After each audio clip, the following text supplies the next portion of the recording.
What's up, everybody, and welcome to my AEW Dynamite review. Happy 420 day. Let me do that again. 420 day. You already know what it means. Or happy RVD day. Okay, I'm sure you all know what the meaning of that is. So yes, it is the 4 to the 2 to the 0, the 4 to 0. It is the 420. But yes, 420, 420 day. But yes, where do we begin off with AEW tonight? Were they Pittsburgh tonight? Pittsburgh and stuff. So we kicked it off with CM Punk versus Dustin Rhodes to kick off the show, which I think this was a very, very good match to kick off the show. What very different style of wrestling, if you ask me, than from what we usually see on this show.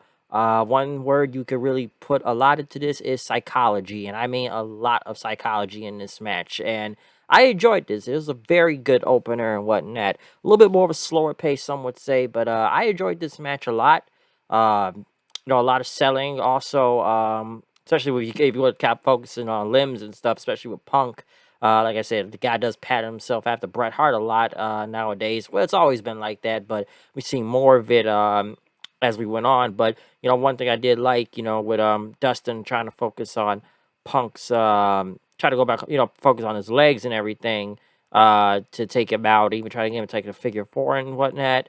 Even near the end, hitting a crossroads and a pile driver, but still near fall and whatnot. Punk got him up and got him with a kick to the head, basically knocking him back across the ropes, trying to go for a GTS, but Punk's legs start giving out then, and basically Dustin got him into a sunset flip, but Punk ended up pulling him down, getting the leverage pin for the win. So very good match. Both of them shook hands and hugged right after and whatnot. So I enjoyed this match a lot between Punk and Dustin Rhodes. Dustin Rhodes proving that he can still go, which that's really no question into that. So yeah, Punk got the win as he headed up the stage. Hangman Page came out as the fans China Cowboy shit.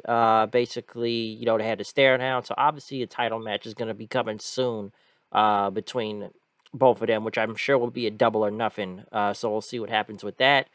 Warlord was arriving to the building until Mark Sterling showed up with a whole bunch of security guards, and he had to be escorted to the room, and only he could, to the ring, even in and out of the locker room. But you must wear handcuffs while doing this, as there was also a message of MJF calling him "eat shit, you pig."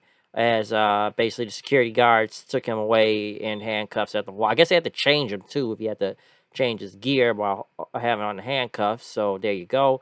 Next, the Blackpool Combat Club, Brian Danielson, Wheeler Yuta, and John Moxley. Moxley still got that scar in his head from last Saturday against Will Ospreay. Go check out my Windy City Riot review if you want to know more about that show. I was there last Saturday for the New Japan Pro Wrestling show.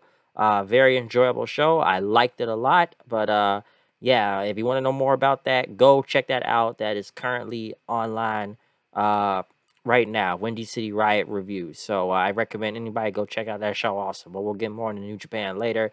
They went against Dante Martin, Brock Anderson, and Lee Moriarty, who is from Pennsylvania, Pittsburgh. Listen, this was basically a glorified squash match, if you ask me.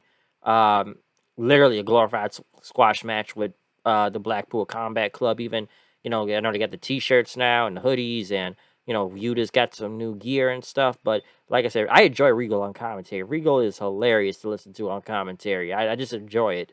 But Moxley hit the Death Rider onto I think it was onto who did he get on the win on? Moriarty, I think. And stuff. Or was it Dante Martin? I think it was Dante Martin he got the pin on. So yeah, the Blackpool Combat Club won. But yeah, glorified squash match. Next, the Undisputed Era or the Undisputed Elite, since the Young Bucks are there, and they're not wearing allowed clothes and everything at this point, asking, what's wrong and stuff. But they've been losing a lot. Saying, we got the, I guess, a 10-man open challenge for next week with the Undisputed Elite, as Cole called it. But he had something to take care of, so everybody should think about what's going to go on and stuff. Next. Yes, next, though, well, what do we get going on? I know they had the whole Jay Lethal, Sanjay Dutt, Santana and Samoa Joe feud going on, video package. Next, Tony Schiavone brought out Tony Khan, and before we can get one of his coke-filled big announcements, which that's almost every other week. He's got this big announcement, which has now become a running joke online. I'm surprised he didn't come out talking about the bots again and stuff, but luckily he did not really talk long, and we didn't have to hear in one of these coke-filled promos again and stuff. Some people says, well, we didn't really get a chance to talk. Yeah, because we actually went to someone who actually could talk. That's why we stopped them, or somebody advised them, like, we don't need you. It's like my friend would say, it's like a dog when you walk in the house. It's like a dog humping at your leg, wanting you to see something. But after Tony Khan came out, they did bring out the president of New Japan Pro Wrestling, Takami Obari. I actually did see him at the show last Saturday. I think I was walking by, leaving out the building and stuff as he was thanking fans for coming to the show. I did see him multiple times throughout the building and whatnot. So I do remember seeing him out there. But Adam Cole basically was here to talk about the big show that is coming, which I've heard 3 or 4 people tell me this. It's been rumored for a good minute now, but now the rumors are actually true. That in Chicago, Illinois, man, we just keep getting wrestling shows like no other. Like I said, I was just at a wrestling show Saturday, and it looks like I'm going to be going back again. June 26th, New Japan Pro Wrestling and AEW, the Forbidden Door show at the United Center. Okay, so that's gonna be a very big show coming and everything. Some would even kind of compare this to the whole Ring of Honor and Madison Square Garden thing from a few years ago when that happened. But yes, they are coming back here, which it's Chicago. So why not come back here in the United Center? And now, like I say, it's now a joint promotion. So I'm sure everybody on the internet is gonna be wondering, well, who's gonna face who, or the dream match is this, or the dream match is that. But Cole said now you're gonna get a taste of it next week in All Heart qualifier match, as he will as Adam Cole will be going 1-on-1 with Tomohiro Ishii. But he had a special guest of his own to bring out, which was Switchblade Jay White. Jay White came out and basically looked at both, the New Japan AEW president, basically said, I sold out Madison Square Garden the last time New Japan had a show that big in the U.S., and they said this is still the era of the Bullet Club and the Undisputed Elite. For some reason, I expect the Bullet Club to take out the Elite guys, really, because then they kicked them out of Bullet Club to begin with, and stuff, or God attacks them. If you're following New Japan Pro Wrestling, God and Tanahashi is still going after Bullet Club right now, currently in Japan, and stuff, since God was kicked out of Bullet Club. But go look that up if you want to know more about it.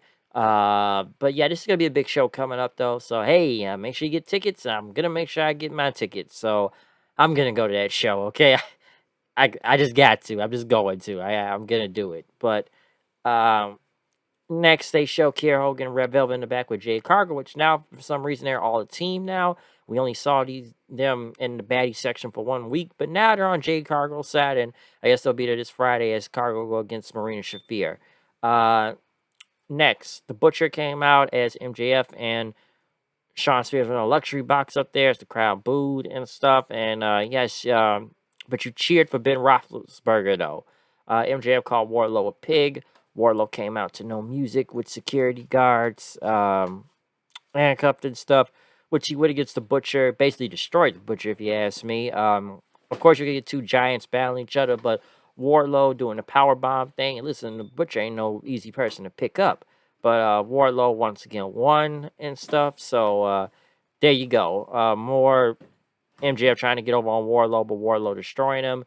Eddie Kingston cut a promo for Daniel Garcia this Friday on Rampage. Jungle Boy went against Kyle O'Reilly in an Owen Hart tournament match, which, by the way, the crowd really started dying after the first 45 minutes of the show, and it looks like the crowd was kind of dead for this match. I thought this was a good match, but I figured Kyle O'Reilly would have to win. They just lost to these guys last week, so why the fuck would he not win, all right? And stuff, but O'Reilly won the advance in the tournament, so I'm cool with that. And Jungle Boy, basically Christian came to, just to console him and stuff as they both walked out of there. And MJF, since the Butcher did not get the job done, I guess now he's got to go pay someone else. He said Warlord was a snake, no matter how big you are. So Jake Roberts is back. Haven't seen him in a minute. Again, Jake Roberts, I guess, accepted the money and stuff, and the world runs. They could be chasing titles and women. I'm chasing money. Next thing you know, Lance Archer said, I don't care about the money. I just want to fight Warlord. Okay, everybody dies. Blah blah blah.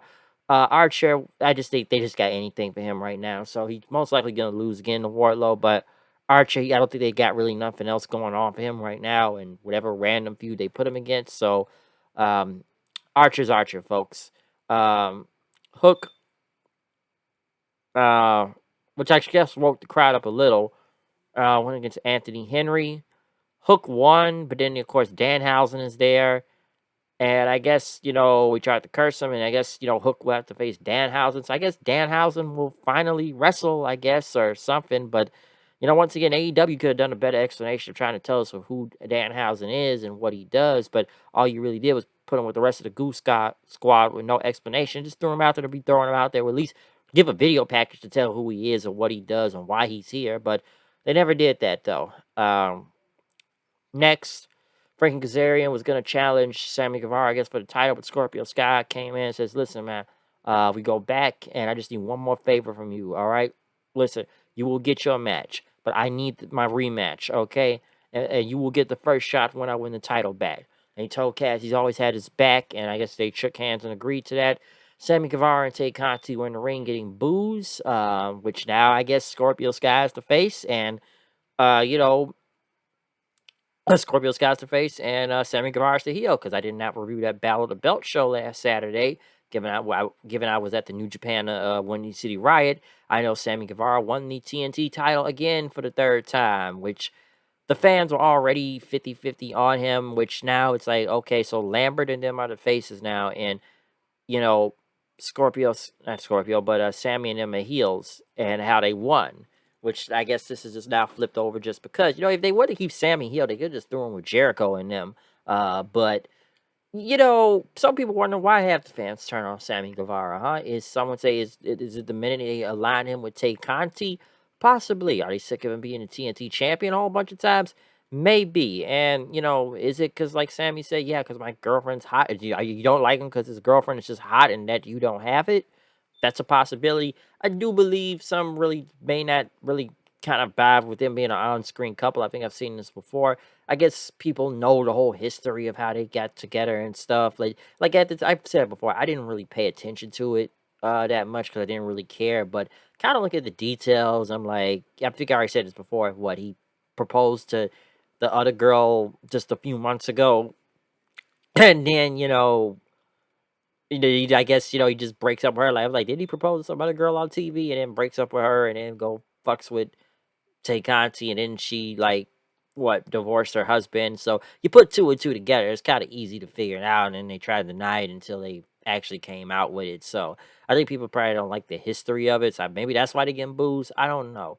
But Sky Lambert and Ethan Page came out talking about Sammy. Nobody's here to came to hear you and stuff. We want a rematch. As Scorpio Sky said, and it'll be a ladder match. Dynamite Dan himself, Dan Lambert. And so we want that ladder match, or or we can go down there and give you the pounding that your girlfriend dreams about and stuff.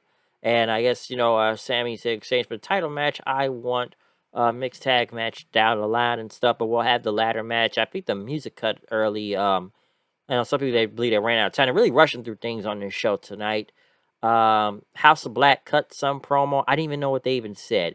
Britt Baker when it gets Danielle Camella, formerly known as Vanessa Bourne. Britt Baker, this is Britsburg. Basically, Britt Baker is God here, okay? And she even brought some of the Pittsburgh Steelers out there with her. And Baker won, okay, even put on Steelers glove and everything. And then she got on the microphone and just talked about everybody in the tournament. Talked about Ruby Soho and Tony Storm, and then Jamie Hayter getting beat up by Tony Storm, and then talking about Jay Cargill, and then talking about Red Velvet and Kiera. Oh, she's just going through everybody just because and stuff, okay? And that she's still the best bitch on the block. And then I think someone from one of the Steelers tried to say something, but I think they cut his mic. But yeah, Baker just went on and just ran through the whole division just because, I guess, that I'm going to win the tournament just because. Darby Allin went against Andrade in a coffin match in the main event. Obviously, you're going to see a lot of interferences from the Blade and even Mark Quinn out there. and they're trying to put Darby in a coffin, which they start fighting to the crowd then, which I guess at one point they tore off a guy's seat sign, and the guy had a Sting mask on, which it was the real Sting, and then Sting ended up brawling with everybody out there. Everybody just starts brawling, and Sting ended up jumping off the you know, from the top of the arena, damn near the, yeah, the overhead or the crosswalk. I don't know, but once again, Sting proving that he's still the man and is crazy as shit, and that he can still do these things. Sting is just Sting, okay, and that's why I still like Sting. Um, but Darby and Andrade went back in the ring. They fought. Um, Basically, they came back towards the coffin then, which had thumbtacks on it, I believe, also. Which Darby had got out of there. Andrade tried to get him in there. And then Darby had put him in there, and he had like a running dive into the coffin. And he tried to slam it, but Jose came out and tried to stop him. But Darby ended up putting Jose onto the thumbtacks, and he closed the coffin and won. So that surprised Darby really won. And then the Hardys came out and did the delete chant and stuff. Um, Listen, they need to move on from this because obviously I feel like it's damn near bit. Like, Andrade and them only got like one win throughout this whole feud against Darby, Sting, and the Hardys, if you count them now. So why are we still continuing this feud? Then again, Andrade, sometimes I wonder, does Andrade really win any big match in AEW right now? Because you never really see it. And as for the rest of his squad, I'm like, I don't know what's was worse, putting them with Matt Hardy and not putting them with Andrade, because it doesn't look like it benefits anybody either way. Okay, they still lose all the time, like literally all the time. So yeah, Darby win the match. No surprise from there. Okay, but overall, not a bad show. Like I said, the Forbidden Door announcement probably was one of the biggest things on this show. I enjoyed Punk versus Dustin. The Coffin match was the Coffin match. What else? Like I said, we had tournament matches, which was that bad. I'll say that. Hook had his Dynamite debut. Like I said, I feel like the crowd died throughout this show though at several points, but like I said, we had some interesting and noteworthy things going on in the show for Dynamite tonight. Okay, that Sammy Guevara promo was that good. I feel like I don't know, that was that good. Some people thought he came out of a douche, or he just didn't sound like a good promo. But yeah, like I said, overall the show is the show. All right, so yeah, comment, subscribe, tell me what you think about this show. I'm out of here. I'll see you guys then. Peace out. Check out any review that is uploaded online right now. Yeah, and tell me what you think about the show. So other than that, I'm out. Peace.